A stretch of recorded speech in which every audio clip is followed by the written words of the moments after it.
and I felt at that point in time my life was turned upside down, and everything else changes that moment.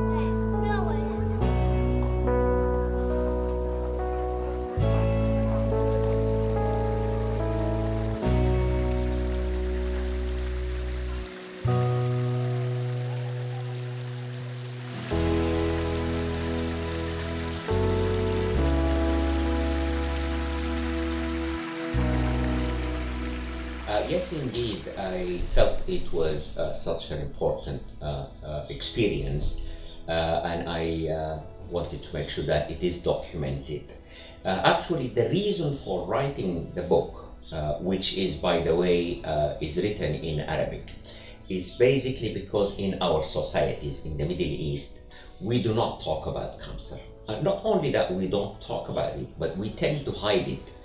And therefore there is very little understanding of what happened to a patient when the patient gets cancer, and actually the terrible experience you go through when you're treated by chemotherapy, when pumping your body with chemicals. So I felt it was important that to share that experience, and there are a lot of lessons learned that I thought it would be useful. The reason I wrote it in Arabic, as I said at the beginning, that when my wife told me my son had cancer, I felt it was a white man disease, because European Americans and so on, they talk about it openly in their movies, in books, and so on and so forth. But in our societies, we don't do that. And actually, when I wrote this book, there was not a single book in Sudan about cancer, believe it or not. So that was really the motivation for doing so.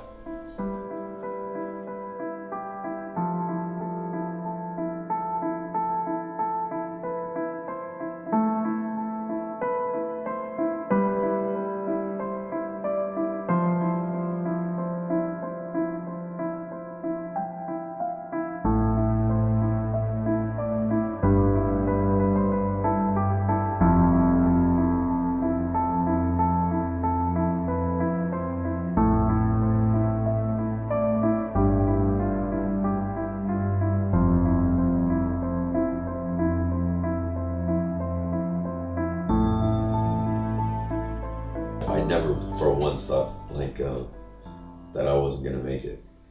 Like, I mean, I don't know.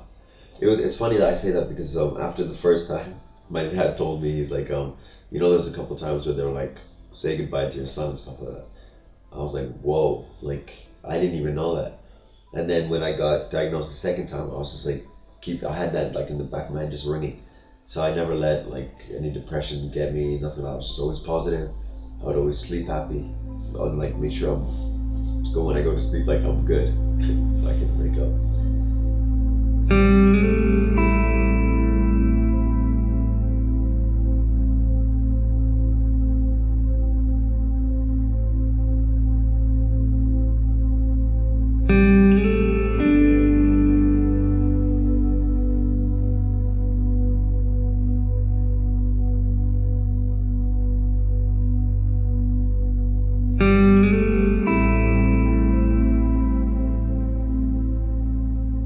Cancer is a stigma in the Middle East and it does make a difference because when I was diagnosed, I was misdiagnosed for 3 months. They thought I had Osgood-Slaughter, which is when you get growth pains, when you shoot up quite quickly, you get some pains in your knees. So they just gave me ibuprofen and they diagnosed me with that for 3 months while I was in pain. But luckily, like it wasn't growing as fast as like some other cancers where it could have been terminal in some cases or spread.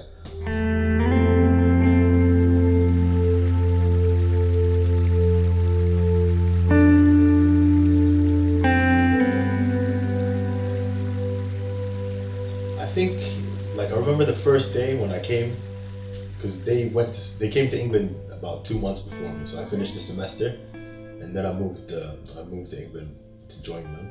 So I remember like the first day I came to the airport when they came in and picked me up, and then we went back to the house. I remember there was me, my cousin, my brother, and a couple of other friends. And my brother did something that was like his usual annoying self. So I stood up and I went and I punched him. And then like everyone looked at me in shock, and they were like, "Yo, what are you doing?" But like when I looked at my brother, I saw that he was smiling. So he was happy that I was treating him the same, and I didn't like treat him differently. So I guess that was very important. Like that was a lesson that I learned from the very beginning. And in terms of like treating him, like I was just there as supportive. Most of the time, I was going to the hospital and spending the night with him. Um, but yeah, I guess like it was just usual, like older brother looking after younger brother.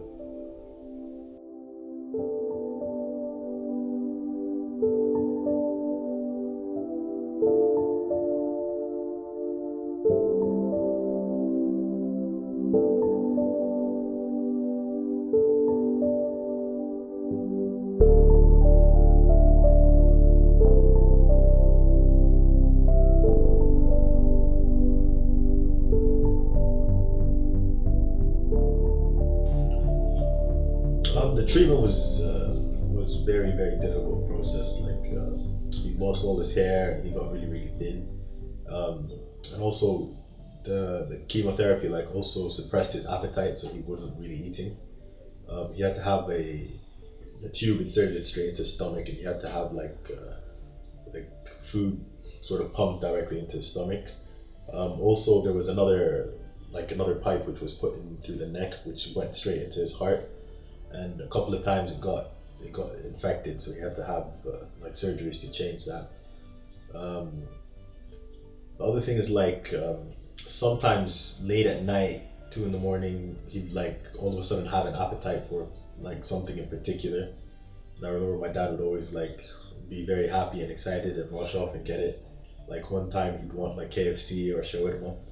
Also, the other thing is like sometimes by the time my dad got back, he wasn't really hungry anymore. Um, yeah, a lot of, and then also like the operation, the first time round, he wasn't able to move his leg, so that was like a big struggle. He wasn't able to do a lot of things, so we had to like do most of the things for him. But he went through everything really well, and he was like he was always fighting and always staying strong, so that was really good.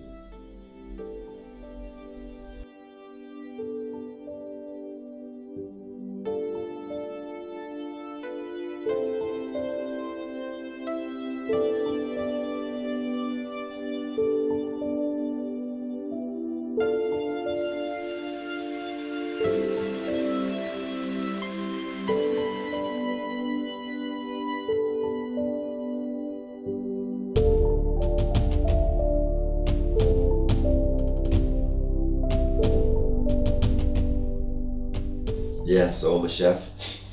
I started training I think like about 9 months ago in Waterhouse Restaurant, and actually last week on Tuesday, 28th, I had a trial in this restaurant Monkey House in Mayfair, and I actually found out that same day I got the job. So I'm starting on Monday, so I'm super excited for that. Congrats. Congrats.